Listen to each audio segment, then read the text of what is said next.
It was the first of its kind, and certainly the bloodiest. A war fought between who has the right to call themselves Americans. A war fought for race, politics, and the future of the country. A war where street gangs defied each other and the authority. This was America's first gang war. It was a war that created the quintessential American gangster and American organized crime as a whole. This was the Dead Rabbits Riot of 1857, a violent struggle between street gangs, the police, and other groups in a magnificent city.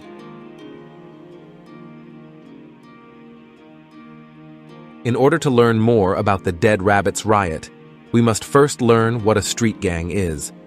Organized crime groups have existed long before America became independent, and the country had already been terrorized by many before the 1800s. Highwaymen and bandit groups like the Harp Brothers terrorized the forests of the frontier, while pirates like Blackbeard patrolled the waterways and the seas. A street gang, however, was different from a bandit or a pirate. Unlike the two, a street gang called the cities, specifically the streets, as their territory. The city of New York would be one of the breeding grounds of this new type of criminal. Although their origins are debated, America's first street gangs were born during the Industrial Revolution, a time when the remnants of feudalism was finally stamped out and the rise of capitalism had begun. As more and more factories were built, cities became bigger as a result. Soon there became a demand for more labor, which enticed many to move into the cities in the hopes of getting work and acquiring that coveted American dream. Many of them were immigrants from other countries like Ireland. What people didn't know was that this urbanization led to new problems. Cities became more crowded, pollution rose up, and in a time when sewers and modern medicine weren't yet invented, there was also a rise in disease and injury, as well as an increase in people's mortality rate. The working class was most affected by this. Working conditions were horrible and inhumane, indebted servitude ran rampant, and people, including children, were forced to work for long periods, often with little pay, for corporations who seldom cared for them. The lives of these New Yorkers were worsened by discrimination against the poor. Laissez-faire was the ruling philosophy, and social welfare and employee rights were still foreign ideas. Many would die from sickness, poverty, or straight-up violence as people fought to survive. This hard life gave birth to a new type of criminal, who robbed, deceived, murdered, and terrorized the city's population. One who was savvy, cunning, and knew how to live in the squalid streets of the city. But one who was also smart enough to band together, create their own identity, secrecy, and subculture. They were the street gangs, and it was in the Industrial Revolution where the first actual street gang was born. And like the gangs of today, many street gangs were formed through ethnicity and race. One of these gangs called themselves the Dead Rabbits, and the riot would be named after them.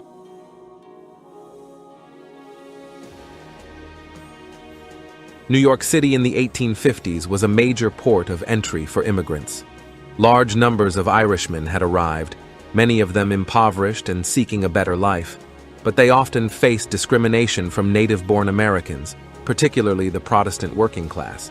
Many native-born Americans viewed the Irish as a threat to their jobs and way of life, leading to many attacks on them. In some cases, anti-immigration gangs were formed, like the infamous Bowery Boys. In turn, the Irish immigrants formed their own gangs, first the so-called 40 Thieves, and then the more infamous Dead Rabbits, as a way for them to protect themselves and assert their identity. The name Dead Rabbits was likely a reference to the gang's violent nature and possibly its origins in the Irish communities in New York. They were known for their brutality and ongoing rivalries with other ethnic gangs, especially the Bowery Boys. Additionally, New York was in the midst of a political struggle between the Democratic Party, which had many Irish immigrant supporters, and the Know Nothing Party, a nativist political movement that was strongly anti-immigrant. The political rivalry fueled conflicts on the streets, especially around election time.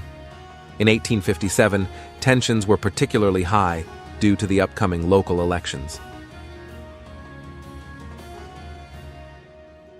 The riot occurred on July 4, 1857, amidst a period of violent clashes between rival gangs, particularly between the Dead Rabbits and the Bowery Boys. On that day, there was a large street fight in the Bowery, a neighborhood known for its saloons and as a gathering place for the Bowery Boys. Members of the Dead Rabbits, who had been drinking and celebrating, clashed with the Bowery Boys, leading to a full-scale brawl.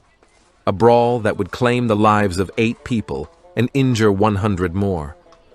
The Bowery Boys, who were better organized and had ties to the city's political elite, attempted to push the Dead Rabbits out of their territory.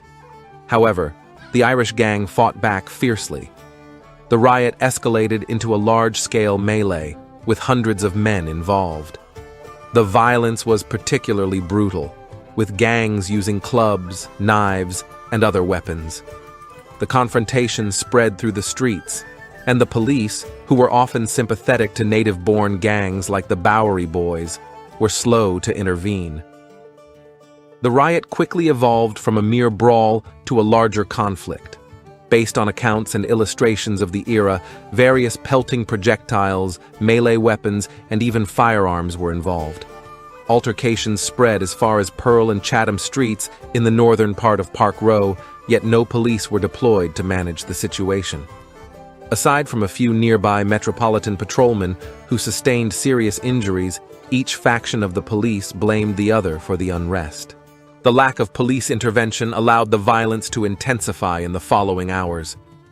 The next morning, the Dead Rabbits and other allied gangs attacked the Green Dragon, a well-known Broome Street tavern and gathering spot for the Bowery Boys. They caught the Bowery gangsters by surprise, and armed with iron bars and heavy paving stones, they destroyed the bar room, tore up the dance floor, and consumed all the alcohol. Word of the attack quickly reached the Bowery Boys, who rallied other nativist gangs to confront the attackers at Bayard Street. What followed was one of the largest gang battles in the city's history. A small police contingent was sent to disperse the fighters, but as they reached Center Street, the gangs turned on the officers, forcing them to retreat after several were injured. The police regrouped and attempted to push into the mob, arresting 2 suspected leaders. In retaliation, the gangsters surged into the tenements along the Bowery and Bayard Street, evicting residents and climbing onto rooftops, where they pelted the police with stones and bricks, driving them out of the area. The riot continued to be violent. Barricades made up of carts, fences, and other debris were erected.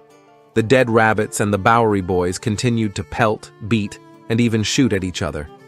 At one point, 2 Bowery Boys got too close to the barricades, resulting in a Dead Rabbit shooting them both with a pistol, killing them. He was then promptly dragged and beaten unconscious by the rival gang. Major General Charles W. Sanford led the 8th and 71st Regiments of the New York State Militia down White and Worth streets with bayonets. Accompanied by 2 police units of 75 officers each, they advanced ahead of the guardsmen, beating gangsters and rioters.